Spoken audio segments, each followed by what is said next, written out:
Would somebody do that to a person that was leading the whole community? Why? We want to know why.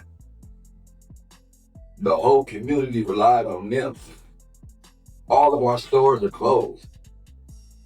We have nowhere to go. The only thing that we have is that shopping center. Everything we worked for, we lost everything. Nipsey Hussle's daughter is now living a lifestyle most adults never reach. Private school, business ownership before she's even 18, a brand that just partnered with Adidas, and an $11 million estate that just got fully released into her name. But this isn't a story about luck. This is a story about a father who built something so airtight that it kept working for his kids 7 years after he was gone. Nipsey came up out of Crenshaw in South LA, and early in his career he understood something most artists never figure out. The industry is designed to make you famous and keep you broke. Labels take the masters, publishers take the publishing. By the time everyone gets paid, the artist is usually last. Nipsey refused to play that game. He built independently for years, and in 2013 he released a mixtape called Crenshaw and charged $100 a copy. People thought he was crazy. Jay-Z bought 100 of them. That was the moment the culture understood. Nipsey wasn't chasing streams. He was chasing ownership. He co-founded Marathon Clothing on Slauson Avenue, turned it into a smart store with tech built into the walls, and made sure it stayed Black-owned and rooted in the community that raised him.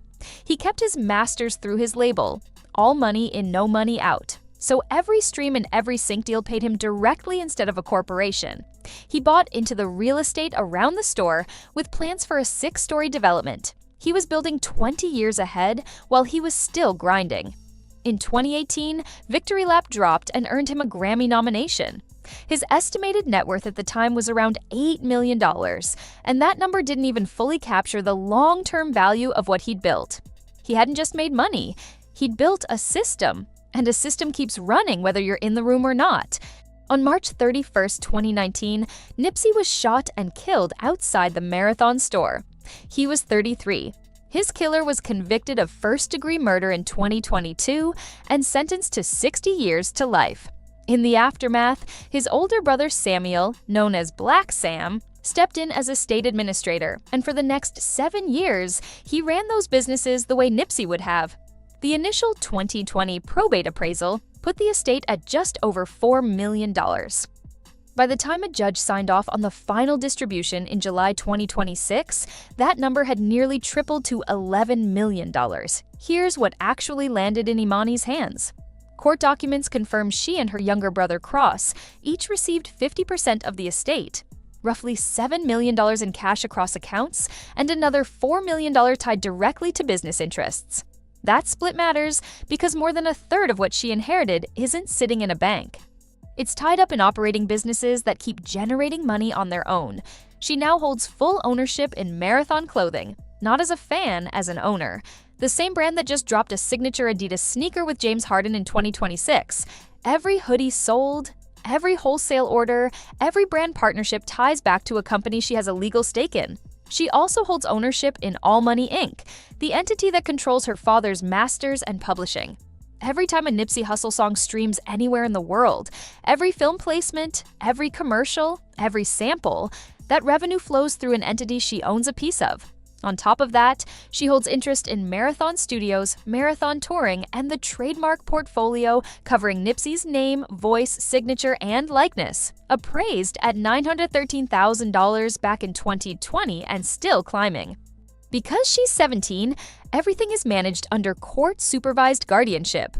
In 2025, Black Sam and Imani's mother, Tanisha Foster, finally resolved years of legal conflict and reached a joint custody agreement. 60% of her time with her mother, the rest with her uncle, both sharing equal say over her education and finances. That alignment matters. The people managing her interests are now protecting what she owns, instead of fighting over it. So, what does her actual day-to-day look like? She graduated from Fusion Academy in May 2026, a private school built entirely around one-on-one instruction, no overcrowded classrooms, a curriculum shaped around her specific needs. Tuition runs into the tens of thousands a year. For a girl who lost her father at 10 and grew up in the middle of a public legal battle, having an education built specifically around her is a direct result of the security that estate provided. She walked the stage in a purple cap and gown, with Black Sam on one side and Tanisha on the other, and the crowd gave her a standing ovation. Her mother posted the photos with one line, "Congratulations to my baby," and the brand she's stepping into isn't running on nostalgia. It's actively moving right now.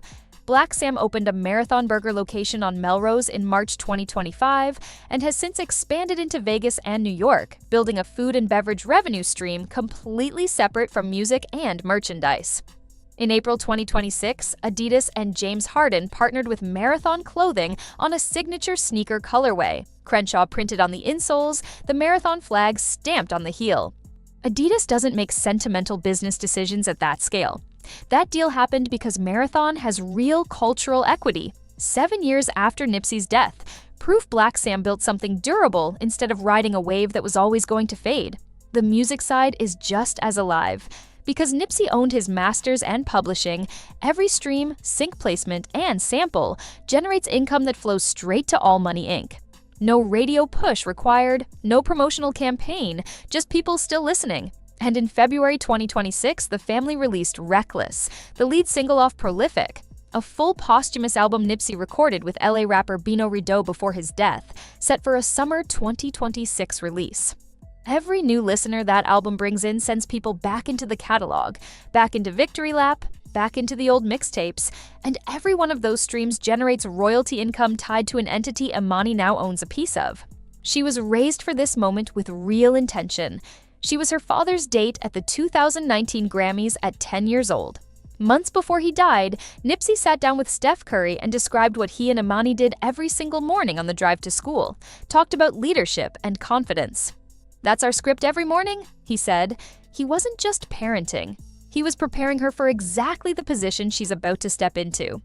In February 2026, the city of Los Angeles renamed an intersection near Crenshaw Nipsey Hussle Square. Cities don't do that for fading relevance. They do it when a name becomes permanently woven into a neighborhood's identity. Every photo taken there, every mention, keeps the brand in circulation without a dollar spent on marketing. And that kind of organic visibility directly feeds the value of the trademark portfolio Imani now holds. In a few weeks, she turns 18, and that's when everything shifts. Right now, every major decision on her assets requires court approval, with Black Sam and Tanisha managing on her behalf. Once she's an adult, she steps into those rooms herself, as an owner, not just a beneficiary. She'll have a direct say in Marathon's product lines, in which sync deals get approved for her father's catalog, in how the trademark portfolio expands into new categories. She'll be sitting at the same table Black Sam has run alone for 7 years, except now she's part of making the decisions, not just receiving the results of them. Most celebrity estates just distribute cash and close. The money sits in accounts, gets spent down, and within a generation it's gone. Nipsey broke that pattern on purpose years before he died by building his wealth into things that can't be casually spent: a clothing brand, master recordings, a trademark portfolio. Those don't drain, they produce, and the people who hold them keep benefiting year after year without lifting a finger. That's the real story here.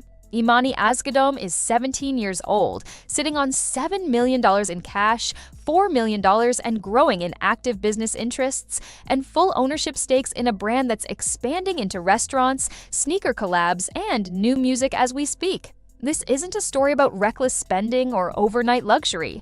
It's ownership, permanence, income that doesn't stop. A foundation a man from Crenshaw built with his own 2 hands, refusing to let anyone else control what he created, and handed in full to the daughter he prepared for it every single morning before school.